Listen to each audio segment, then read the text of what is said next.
beware of your head. It's actually quite deep, isn't it?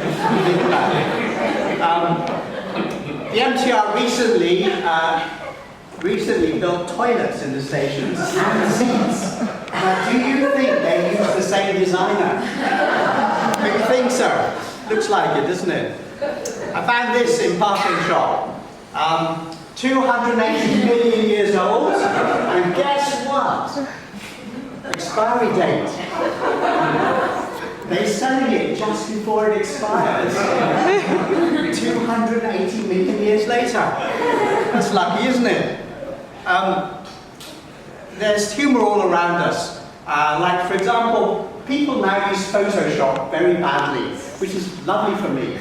So here we have the peas upside down. You can only do that with Photoshop. You can't do it in real life. Asia is a particular funny place. Like, for example, what is Google? In Asia, it's a bag of toilet paper. What is Facebook? It is a fashion shop. WhatsApp is a food store company in India. And what's this?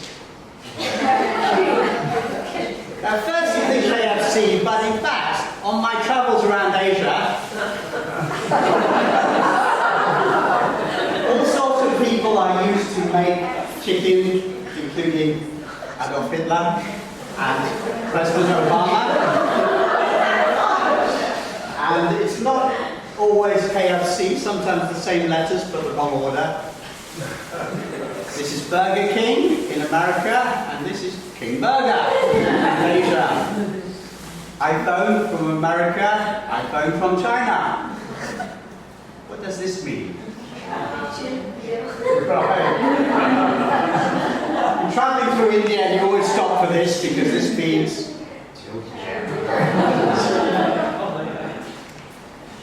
is this the men's toilet or the ladies' toilet? Which? I love India because Indian signs are as crazy as China's ones. But this one is from Taiwan. It's a shop, it's a restaurant with a raccoon as its featured element. Do not try and put the raccoon on your head, it's the raccoon's choice, not yours. Only lucky people will be able to enjoy that kind of moment. Now, when I first came to Hong Kong, I found it very uncreative because, I mean, like the names in Hong Kong really annoyed me. For example, what is Hong Kong Central Business District called? Central. You guys, you can't think of names of places, you just use labels. There's a building in the middle of Central. You know what it's called? Central. Building. You look on Google Maps, and there's a tower opposite Central Building. Can you guess what it's called? I first lived in a place called Tin Hau, next to a skyscraper called Skyscraper. See what I mean? Labels instead of names. So occasionally I thought, I'm going to write down the adjectives that we use in Hong Kong. So I did find a few. So here is Greenish Court. What colour is Greenish Court not? Here is Newish Mansion. What can you tell me about Newish Mansion? It's very old. The name has never really been accurate. When it was new, and now it's old. I used to go for dinner, lunch every day at this restaurant next to my office. Chinese restaurant. The menu, the featured signature dish of the restaurant was quite good noodles. And you know what? That was like the kindest thing you could say.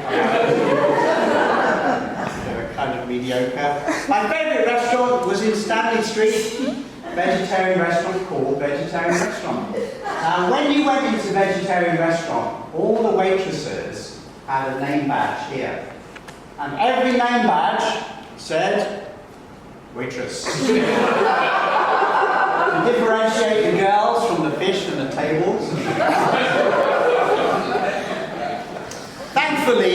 young generation of Hong Kong is more creative than the older one. So I tour a lot of schools and universities, and they're great. These days, Hong Kong is becoming a bit more creative. Like, for example, this is a real photo from New Territories, and we don't have the law that every building has to look the same here in the neighbourhood. And Asia has its own special type of creativity. Here is a keep off the grass sign in Europe. Here is the same sign in China. Show your gender. This one is from Shanghai. The tiny grass is smiling. I much prefer the Chinese version from the European version. People say that Asians are not direct, and it's true. Sometimes we're very indirect. Sometimes we're extremely direct. I think our friend Greta Thunberg would enjoy this. I might send it to her. But we're being serious here. Humour can calm society. How does it work? Well, one of my favourite books is this one. Anybody remember this book? Yeah. Such a good book. Such a good book. Basically, the message is very simple. It says that we worry about small things way too much, and when we take a step back, we realise everything is a small thing. So we shouldn't worry about any of it. It's a simple, powerful message. We get upset about things which are not a big deal. And that's where laughter comes in. It helps us to separate from the things that give us distance. So, for example, I meet a lot of people with language issues here, English speakers trying to learn Chinese, and the other way around. And I've started collecting signs which have the opposite message. In Chinese, it says, "Don't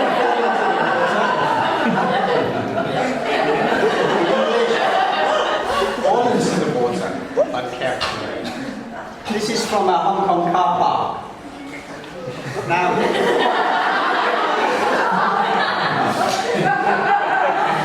to an Asian reader, that's bad news because you'll get a fine if you park here. For an English reader, it's good news.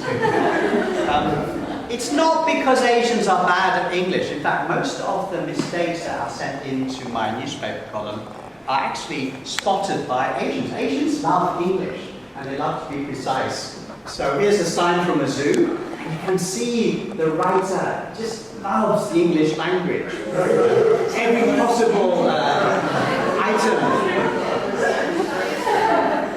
And this is also from a zoo in India.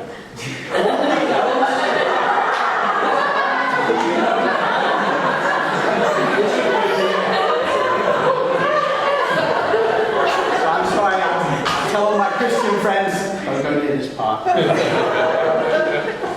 This is a sign from our North Indian house. Beware the dog and the ghost. Now, of course, a lot of laughter is triggered by people putting themselves in each other's shoes and misunderstanding things. So, for example, I always take my visitors to Hong Kong past this shop. Why? Because they always stop and look at the sign and they say, "What's that?" And I say, "In Hong Kong, we don't have any discrimination." Just because you are an item of seafood, we don't here.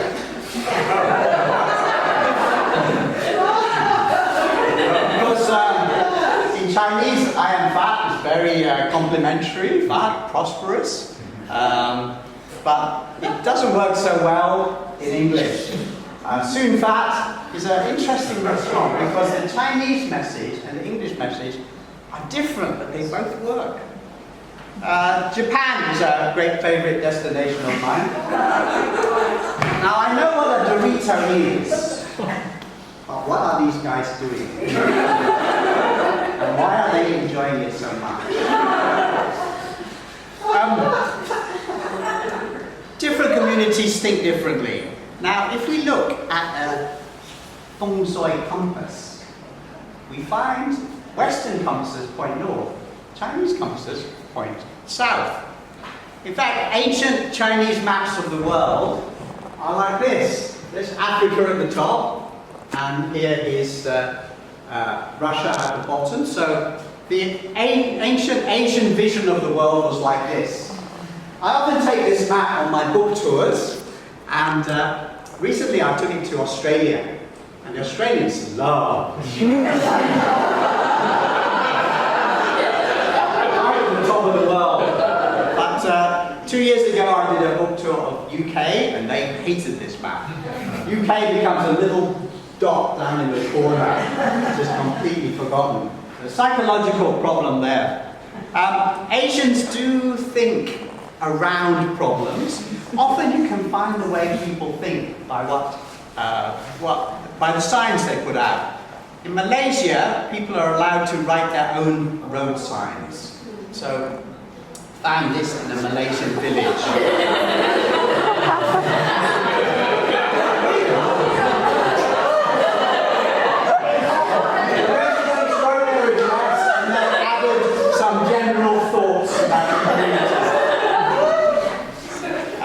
From China, predictably. And this one is from India. Yeah, Indians are like completely unapologetically sexist. So this just assumes that the man is driving and the woman is distracting him. And this one is from Japan. I rather like the philosophical today is under construction. But the Japanese, they get a lot of good press, but I also found this, which is a bit water. Now, when we don't know whether to laugh or cry, we laugh, right? This is a friend of mine sent me this photo recently. He doesn't know how he put it there, but he can't get it out. This woman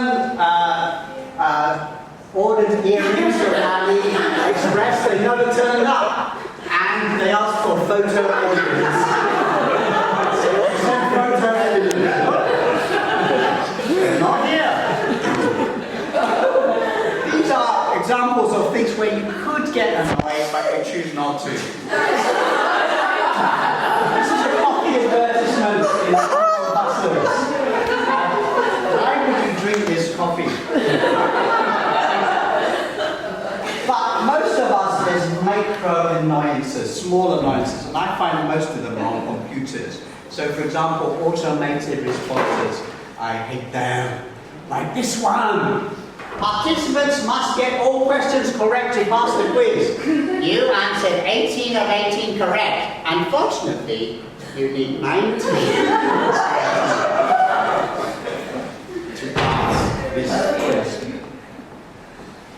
This software will only work properly if you specify your actual location. China or the world. So where is China? It's not on the world. Question 38, what is a microphone? Okay, that's a really hard one. Okay, serious situations. Now this is where things get tricky. You know, do you find humour in a murder? I used to be a crime writer, crime reporter. Uber Eats driver charged with murder. Now, nobody gets eaten in this story. Uber Eats is the name of a company, but it takes a few seconds to work that out. Right? This report, this community was very upset about this. But I'm sorry, I found it funny to have a community terrorized by chickens. This is considered very bad but I still enjoyed it. Can you joke about religion? I once did a whole week of columns of jokes about religion, and I got no complaints. Did a different religion every day of the week. You can joke about religion, it's fine. There's an Uber driver in Hong Kong whose name is Christ. When you order his car, this is the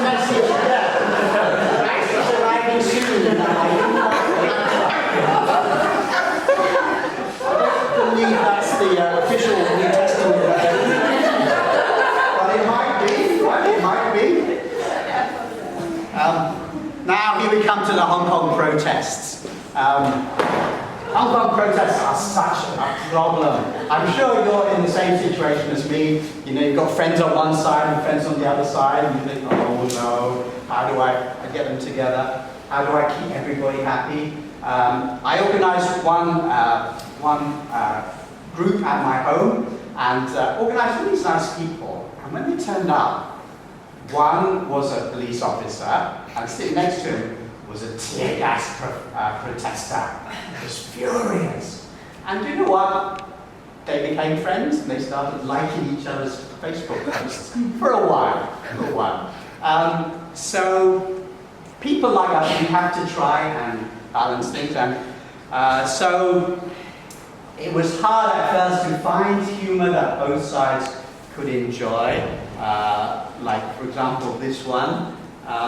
So I was making memes like this, which doesn't insult either side, because both sides predicted 4 months ago that PLA would pour in, and both sides were wrong, thank God. Joking about democracy seems to work. I found this picture, so just added the title. And what I found when I first tried to bring some humour into the situation, first I started to see I was losing friends on Facebook and Twitter and stuff. And one day I lost like 20 friends in a day. And I thought, oh no, this is terrible. This plan is wrong. Then I went to my friends list to check, and I gained 450 friends. So I lost a few and gained many more. Over the last couple of months, I've probably lost about 70 friends, and I've gained maybe 4,500, 5,000. So there are more people who are in the middle than at the extreme edges. I thought, okay, that has got to be good news. That's got to be good news. I know people are both extreme edges, but I think most of Hong Kong is actually they're reasonable people. They're not extreme on one side or the other. Sometimes I do comic book style memes, and this, because comic style memes are quite complex, people don't get angry about them. So I might do some more like this. The nice thing about this is that you can actually be quite deep and thoughtful. So this is kind of funny, but at the same time it actually makes a serious point. You know, there's an underlying anger about not having a democratically elected leader. I can't win. So my pro-establishment friends say, yeah, it's true, she can't win. You know, everything she says. And my angry protester friend says, she can't win, she's not democratically elected. So kind of both sides agree. And, you know, put these swiney guys on the end, just to give everybody a laugh. Also, I also made sure to make jokes about China, because we can. All my, the people I know who believe the media, who believe what they read, think Hong Kong has lost all its freedom, you can't say anything. So every week or so I'll put out a funny column about China, just to show actually we can say anything we like. I put in jokes about Xi Jinping and Carrie Lam and anybody I like, just to show we can do it. One thing I've noticed is that my pro-China friends, I guess they're so used to people making fun of them that they don't mind. It's just like, okay, no problem. My protester friends are much more sensitive. Oh, make a joke about them and sort of, you're pro-China, Have you noticed this? It's kind of strange, because I expect it to be the other way around, and it's not the other way around. I try and bring some smiles to my protester friends. I also have an office at the university, so I know a lot of students. So stand out, don't blend in, wear a camo jacket. How does that work exactly? Yeah, so comic book style jokes tend to work. So yeah, I poke fun of poor old Xi Jinping. We could cave into the threats and make Hong Kong the only part of China with 100% Western liberal democracy. Give him a bad guy laughing. And I do occasionally make jokes about protesters, and I haven't actually been killed yet. But I do get into trouble quite often. I actually go down to the protests. I work for the Sinhan newspaper group. I go down to the protests with my camera and my notebook. And do you remember a few weeks ago there was a big protest in North Point? So I told my wife to drop me down in North Point. We live on a hill behind North Point, so it's quite easy. She dropped me off in North Point. I was dressed in like some very quiet sort of black clothes, and, just blending with the protesters. I thought she dropped me off, drove off, and I'm wandering around, and everybody's looking at me strangely. And I suddenly realised the police have made a cordon around North Point. I'm in the middle of it. All the white shirts are here with me, and all the black shirts are outside. I'm the only person dressed in black in the middle of North Point. Everyone's doing this. So I start doing the backwards walk. So I walk backwards as far as I can, and I thought, right, I've got to buy some clothes, quick. All the shops have the shutters down. There's one shop open, which is a Welcome. So I run into the Welcome, and I go, do you have any clothes? Aisle 3. So I go down to aisle 3. Ladies' disposable panties. only garments they have. Okay, not going to help, not going to help. So I even root around in the dustbins at the back, but there's nothing. Brainwave, there's a logo on the back of my t-shirt, so I take it off, put it on upside down, and then, brilliant idea, I buy a bag of food to carry, right? And then I carry the food. Now I look like Food Panda. So, you see these old brown guys with a bag of food all the time? Everywhere, right? I'm walking on with a bag of food, and all of a sudden, I blend in fine. So I get closer and closer, and I'm right there with all the white shirts. And I don't know, any trial members here? Yeah, of course. Trials are not like you think, right? There's at least 40 trial groups. Most of them are they're really nice actually. They're just grumpy old men really. They're more like social groups. There's 7 of them, which are the big, powerful, organised ones. And there are 2 of them which actually kill people, dangerous people. So these ones I was with were mostly the sort of old men social group type things. So not dangerous at all. But I just thought, okay, this is good. This is a reporter learning about, all sides of this story. And so that changed a lot of my views. I've been on the protester side, I've been on the white shirt side, I've been with the police. And the more I talk to people, the more I find that, we're all human, and if you connect on a humour level, then all that hostility disappears. Now, quite a few people have contacted me and asked what can we do to help heal Hong Kong? And I think it's great that people do that. And quite a few have said, how can we use humour to heal Hong Kong? Bring people together, get rid of some of this anger. And I thought I would throw that question at you guys. What do you think we can do? Because people are actively not just grouping to talk about this, but actually making money, putting funds together to find out something that will bring happiness and healing back to Hong Kong. What suggestions could we have? What do you think?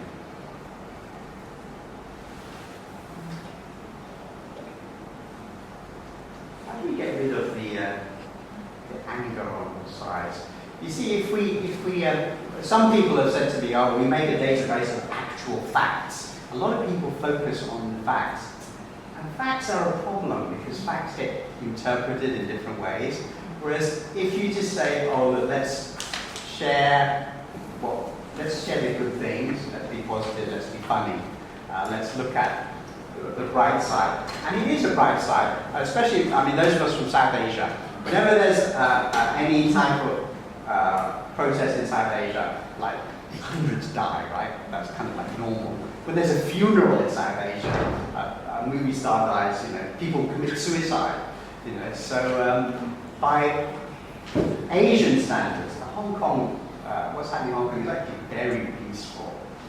So I actually feel okay about saying, don't take this too seriously, guys. It hurts, and we've all lost friends and stuff, and there's been lots of arguments, and there's been violence, which is bad. But it's not a war. We're not killing each other. In my country, there was a unrest, and 80,000 people died in my country, Sri Lanka. So just put that into context. You know, Hong Kong is doing very well. Hong Kong people are actually good, peaceful, gentle people.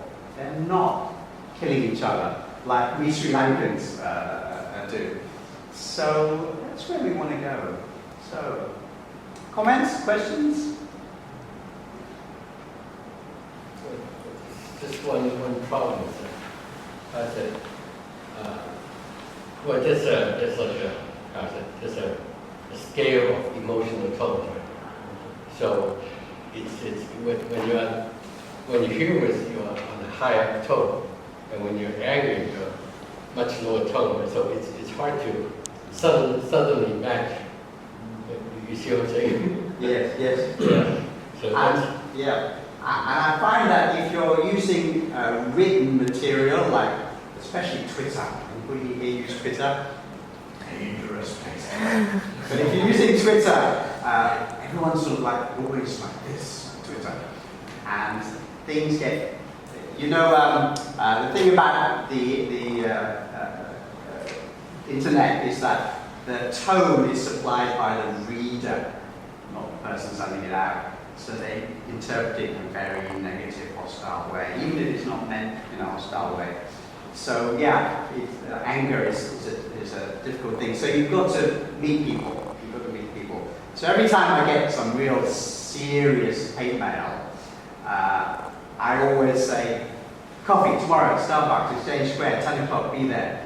And they're so surprised. They what? I've just said I'm going to track him down and kill him. Some of them are so surprised they come and do it, you know. And I made one joke, and I suddenly got all this mail, which was very strange mail. And someone explained to me, your face has been put on the Black Shirts forum. They're trying to hunt for your address at this moment. So I thought, uh-oh. But you know what? I mean, they didn't kill me. I'm still alive. And, you know, it's, Hong Kong people are actually, once you've lived in other places, you suddenly realize how wonderful Hong Kong is. Even when they're so mad and angry, they don't actually kill you, so that's all right. Actually, like you're dead long ago. So, I'll tell you what got me into a lot of trouble. I was there taking pictures. You've all been there probably, you know, the edge of the protest taking pictures. And you know they don't like you taking pictures of them. They've got special tools, right, which they rip up the railings to turn them into barriers and weapons and things. And I was filming this merrily, and a big group of men surrounded me and said, delete all your photos now! So I sat there and deleted all the photos, and they checked, and then they said, right, no photos of us doing that. Take photos of the police. And I thought what happened, and you know, I kind of felt sorry for the people there with their megaphones, because a 19-year-old boy and his stomach That's the priority, right? And they were just streaming past into the canteen, you know. Nothing is going to keep them away from their burgers and their rice and their pizzas, you know. So, yeah, so I'm actually very optimistic that, you know, the numbers of problem people are coming down, and quite drastically. And the newspapers, of course, don't do this because newspaper sales are up for every newspaper. Every newspaper sales are up. So you know, they don't really want things to quieten down because their sales will go down again. But I think probably most of us would like a calmer, happier Hong Kong. Am I right? Am I right? I was worried in case you're all going to go out and burn the MTR station after this meeting. Good. Okay. Oh, it's late. Any last questions or comments or anything? Or else I'll hand back to Kate. I think we should put Mickey Mouse clip in the last night's talk. Last night's talk? With Carrie Lam. Oh,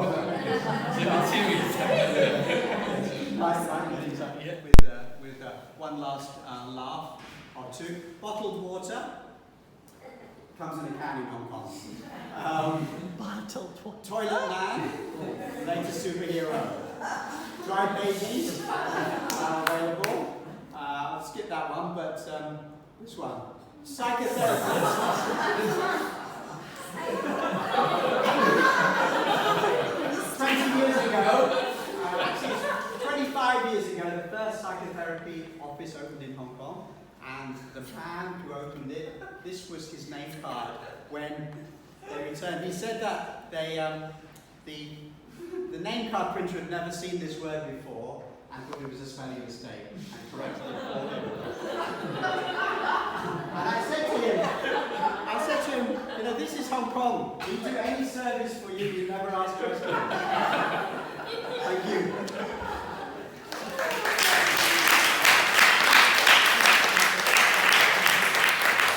You know, that's, you start off by actually memorizing jokes. That's how you start. Okay, just look up some good jokes or learn some good jokes and then start. Because what you need is the confidence, and knowing the jokes gives you that confidence. After you've done that for a few weeks or a few months, then you drop the jokes completely, and instead you just find what's funny in the situation. And it needn't even be anything which is a word play or anything literally funny. You can just do a funny voice. So just change your voice from time to time, or go into a meeting with your friends and do the whole thing in a French accent. Or you know, just imagine yourself to be a different character. You know, Rowan Atkinson or something. Hello. so use vocal tricks. Have you seen the film Pirates of the Caribbean? Yeah. That whole film series was meant to be about Elizabeth Swann. You read the script, it's the adventures of Elizabeth Swann. The whole series was meant to be her adventures. But, and Jack Sparrow was a very minor character. But on the way to the filming, Jack Sparrow, Johnny Depp went to a party and he met Keith Richards. And when he got to the studio, he decided, just for a laugh, instead of acting Jack Sparrow, he would act Keith Richards. So, do you know who Keith Richards is? Keith Richards is a rock star who took so many drugs that he can't stand straight. He stands like this, and he moves his hands whenever he talks, and he talks in a sort of slurred voice like this, and he can't put his makeup on straight. There's black circles around his eyes.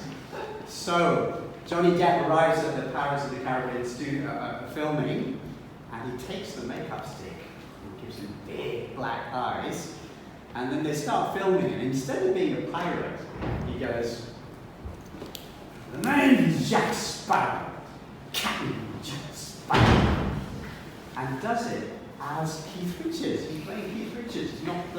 He's playing a drunk rock star. He's not playing a pirate.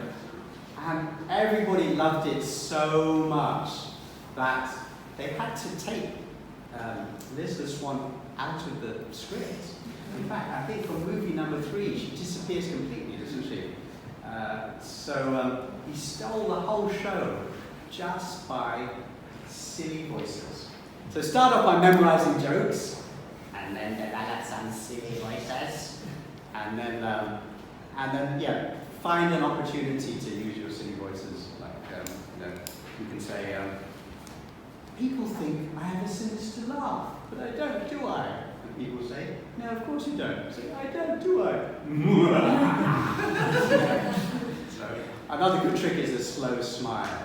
You just say something completely bland, and then you smile really slowly. For example,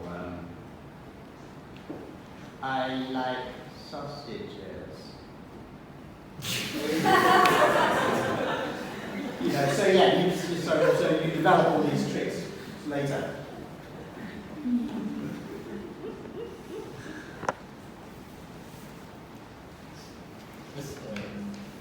What's the difference between the humor and comedy? Between humor and comedy. Yeah, is there a difference or Would you like to answer that? No, you please. Humor is a general catch-all term for all forms of humorous work, whereas comedy is specifically performance-based. So a comedian is a live actor, whereas a humorist might write funny columns for a newspaper or a magazine or something. Yes. Are you tempted, sir? Are you tempted to be one or other? No. I'm just curious. One question is that, Robert McKee, right? Robert McKee? Yeah. The screenwriter? Yeah, he once said that comedy is an angry art. Is that something to you? Yeah, that's true. Well, I'm just thinking that if you're angry, that's what my interpretation is, that if you're angry at something, you laugh at it. You make a joke, maybe. like the protest. You're angry about it, but you try to be humorous and make it lighthearted. I mean, laughter comes from tension. It comes from tension, not from punches. People used to think laughter came from surprises. You build up an expectation and you deliver something else. And for many years that was the theory. But now we realize that laughter comes from tension. For example, you can, you watch a mother with a baby. What does the mother do? Makes the baby fall. Down in the water, under the sea. How many fishes can you see? What does the daddy do? Daddy picks up the key. Let's go. Grabs him again. So that tension, that danger is what creates laughter. And a good trick. Any teachers here? Yeah, it's a good trick you can do in school. You say to the kids, "I can make you laugh with one word. Who's going to take my challenge?" And then one kid will come up, so very straight face, and then you say one word to him, right? And he thinks it's going to be about the one word, but it's not. It's the pause before you say the one word that creates tension. So the kid's standing there, trying to keep his face straight, and you wait, and you wait.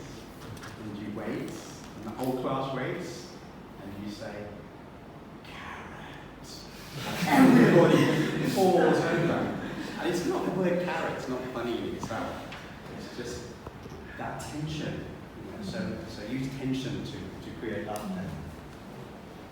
Nury, there's this quote by Alan Watts, who had sort of a radio station in Berkeley on Zen Buddhism and on Zen in general. He sort of was one of these philosophers who brought, he's a former priest who brought Eastern philosophy to the West. Anyway, he made this statement, and he says that in society, sometimes it's only the comedians that tell the truth. And I was thinking about something that's been happening recently in the United States, this whole movement towards impeachment of our president. And I saw how a clip of how all the major television comedians were handling it. And it was just struck me just how clear and concise they were able, with their jokes, to just really sum up what the truth was. And yet, for some reason, our politicians can't ever get to that. So what do you think? Do you feel that, I mean, comedy can actually tell the truth when it's complicated? Yes, because it presents the truth as a story. It becomes a parable. That's why I think all the great faiths are based on parables. Because if you do a mathematical statement or a philosophical statement, it has a simple meaning. If you send out a story, there's a whole world of meanings in it, isn't there? So stories are much more powerful, and that's why I think the great spiritual leaders used parables. And of course they were funny, weren't they? I mean, a lot of the Buddhist koans are hilarious, and Jesus was a funny guy, wasn't he? I mean, like you had several one-liners, I love the way the disciples are always portrayed as really stupid. Jesus says, "I am the bread of life," and they go to the village to buy bread. There's a lot of comedy hidden in the Bible there. Jesus says, "Let not." The disciples always interpret everything literally. So Jesus says, "Let not your right hand know what your left hand's doing." Just imagine the disciples trying to work that one out.